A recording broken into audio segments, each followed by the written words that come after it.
Hello everyone, welcome again to my channel, and what I have here is a 1966 Viscount Ambassador 20 footer, and we just recently purchased this one to replace our 16-foot Millard. And the reason we've done that is because we wanted a little bit more comfort. We're going to be putting in a toilet and shower in there, and it's going to be used for longer stays. The Millard's actually quite a nice little caravan, and we've had that, as you probably realised, for quite a while now. And I've done a whole lot of work on it, resealed it, beautiful now, but we just need a little bit more room. So I'll be planning on doing quite a bit of work on this one, mainly on the external resealing and also to fix the internal water damage. So I'll give you a rundown. As you can see, it's a tandem. It's got the typical Ambassador stripes. We'll be painting those a different colour, yet to be determined. Outside it's actually quite clean. There's a couple of dings there which I'll need to fix up, noticeably the front one there. But aside from that, panelling is actually quite straight. The drawbar, we've already done some work on the drawbar just to kind of make it a bit more safer and legal. So what I've done here, for example, is we've bought this 2-ton rated chain, and we had to weld it here on the front in this position, which meant that unfortunately we had to grind away the original VIN number E23 or the EN2. So we've put it further back, and I'll have to get some paint and cover that up. So we've done that. I've serviced this, put new bolts in, got a new jockey wheel because the original one was pretty much seized, and that's it. It's pretty much all right now. So I'm going to be doing a little bit more servicing on the drawbar itself. There's just the usual channel peeling of the paint and so on, and of course, you know, surface imperfections and whatnot. And further down here, as you can see, I'll need to fix this up as well. Give it a good paint. Bit of TLC. I've got the gas bottle holders here. I'm not sure what I'll be doing with. I don't think I'll ever need two, because I actually want to have one side as a spare wheel carrier. So chances are I'm going to be cutting off one side and then putting the spare wheel somewhere there. And I also need to put in gas lines again. So that's pretty much the chassis. Underneath, it's actually in very good condition. I'm not sure if you can see that, but it's actually quite clean. Not much work I need to do there, which is great. Insofar as the springs go, also quite good condition.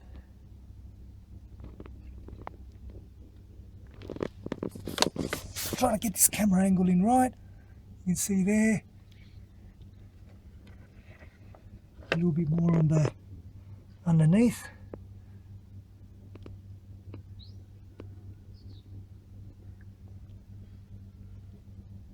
So yeah, pretty happy with that. And the other spot too here is these side channels here. They tend to be problematic as well, and they're all pretty good too. In the back. So yeah, chassis wise I'm really happy with. The back here is a little bit messy. And the reason why I say that is because the previous owner, when he bought it, it had an air conditioning unit on, and he replaced it with the window, which is great. But what I'll be doing is taking it out there and kind of cleaning up and tidying this up. There's a whole lot of like paint spatters and all that. And if you've been watching my videos, you know that I'm a bit of a perfectionist or OCD type, so that just aggravates me. It's just me. Nothing wrong with it, but I mean, I just like to see it clean. So I'll be doing all that. Then that's the other side. I'll be putting in the water tank. I bought new lights here, and these ones will be spares. And down here, another angle.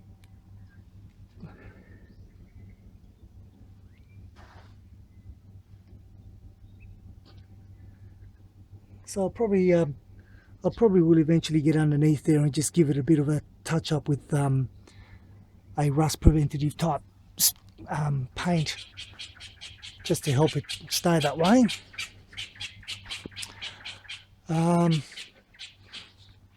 Insofar as the roof goes, the roof is actually in quite straight condition, but just like with all these old vans, I think it's been leaking in the roof seams, and water's been getting in there for many, many years, I believe, and you'll see why I think that. And so that's obviously the job. So what we're going to be doing is, first thing is we're going to be starting to reseal the J rails, fix up the hatch, and so start making it water, and also the seams, and then make it watertight from the top down. So work our way down, make it waterproof from the outside, so we can actually start building the inside. Okay, inside we have quite a lot of the original features. We have the lounges. Show you over here. Okay, so lounges here. All the cupboards, still even got the original Ambassador clock. Now inside you can see beautiful pattern. I just love that aluminium pattern, and it's all nice and clean in there. This would have been an absolutely glorious van when it first came out. The table, I need to fix this winding mechanism here, but that's nothing, no big deal. The rest of it is actually quite sound.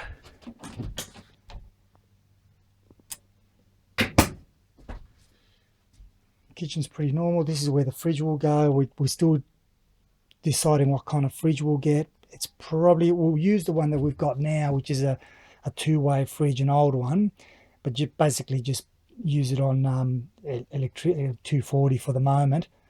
But we'll probably end up getting a compressor, 12 240 volt type.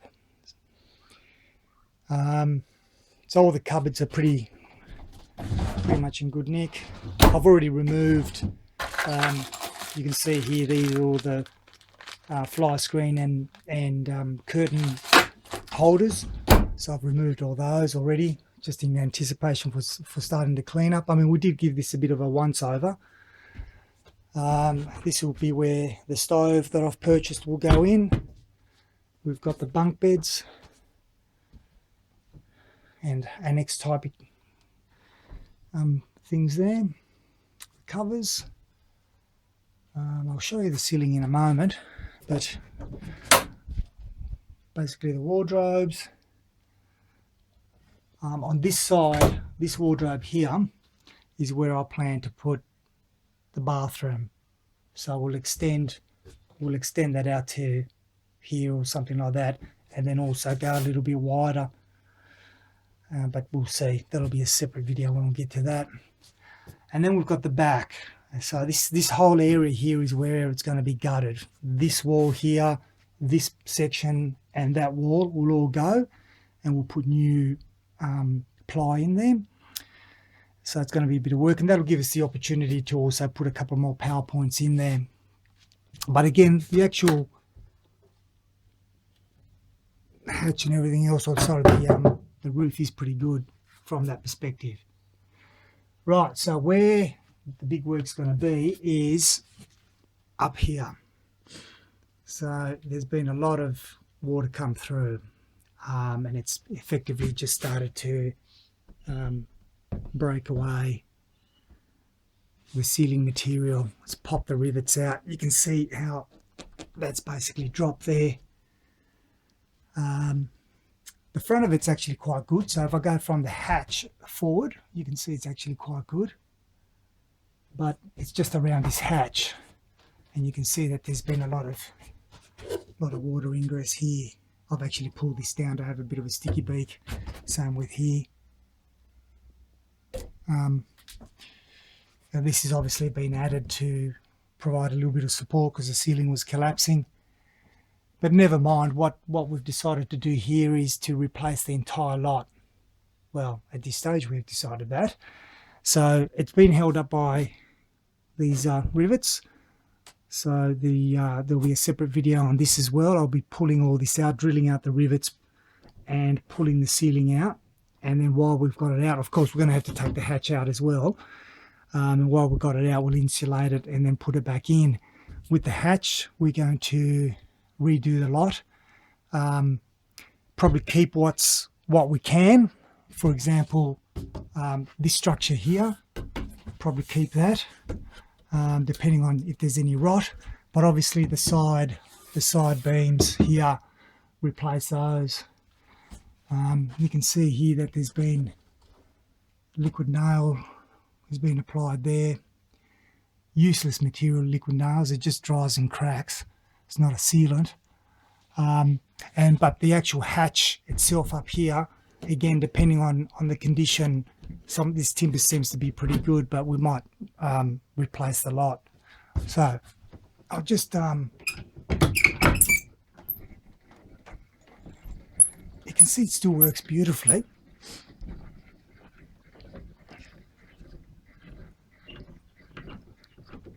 Old style, you know, mechanics, still works. It's beautiful, nothing to go wrong really. But I'll be servicing this unit, so everything else is actually quite well. But you can see here where the water's actually gotten into the timber. So you've got the original aluminium sheeting and it's gotten into the timber and completely rotted it. So this would have been the old rubber seal, right? So I just take that out. So that was the old rubber material that was being used to seal the hatch to the external cladding, to the outside cladding. But obviously after decades that has failed, and somebody's attempted to fix it, as you do. They put another piece of timber here and cobbled something up together there, but that was never going to work because the seal is broken. So unless you've got a nice seal that follows the radius of the ceiling, and then you've got the rubber strip to give that waterproofing, it's always going to leak. So yeah, over here you can see that this is actually all water damaged. So unfortunately, I mean, this stuff is quite easy to replace, so we're not going to have really any issues with that. So it's a matter of taking the hatch out, pulling it apart and replicating it, replacing the timber, and so it should be fine. So aside from that, yeah, so this is going to be the big job, and we're going to try to do this as quickly as possible. But in order to assist, we'll probably remove this cupboard to start with. That'll give us hopefully enough room for us to slide the ceiling sheets into the edges there, then pull it up and then pop rivet much the same way we've got it here. Obviously we'll do this side first because this side's got all the more of the cupboard space and so on.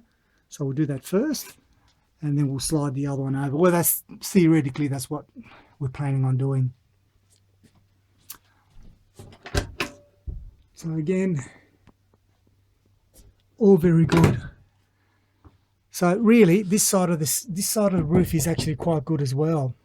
It's all got to do with the hatch and the seams outside, the external seams. I'll see if I can get some footage outside here. There you go. So someone's attempted to seal it already by putting in that black material, which is actually not a bad idea.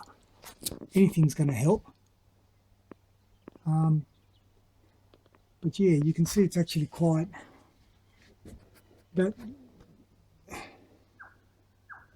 clean, quite straight.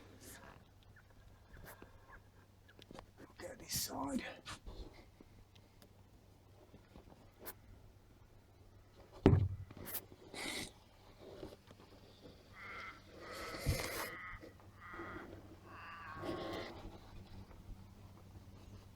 Yeah, so there's where you get the seams is where you usually start getting the problems. Anyway, so that's an intro for you. In terms of the paint job inside, where we're going to be doing pretty much the same as what I've done on the Millard. I'm going to be sanding it all back. Some of this has been, I don't know if you can notice, but you can see it's been painted with an undercoat here. That's a standard house paint by the look of it. But then further here, there's like a gloss material there. So basically I'm going to have to sand it all. All these aluminium strips, you can see it's been painted over. I'm going to get rid of all the paint and tidy it all up. As I said, that's just the way I am. And the bed, right, so the bed has, this is the bed, it's upside down. Obviously it hasn't been bolted in. I'm going to get rid of this. I'm going to be making my own bed out of aluminium tubing as well, rather than timber. And we're going to be getting a foam mattress rather than a spring mattress, just to kind of lighten things up. I don't think an inner spring is absolutely necessary. You can get some really good mattresses nowadays, foam mattresses.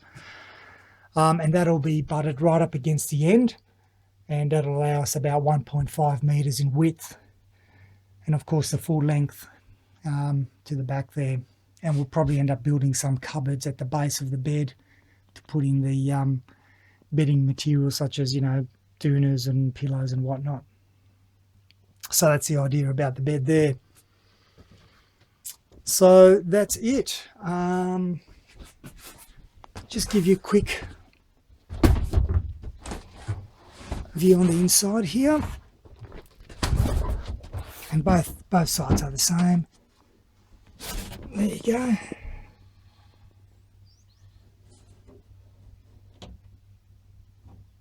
So it's relatively clean.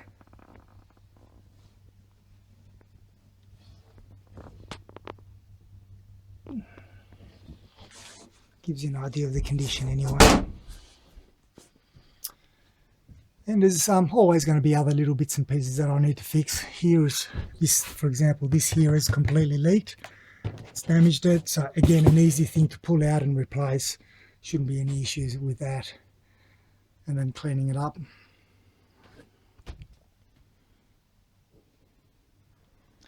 But much, much bigger than the 16-footer. It certainly will give us a lot of space.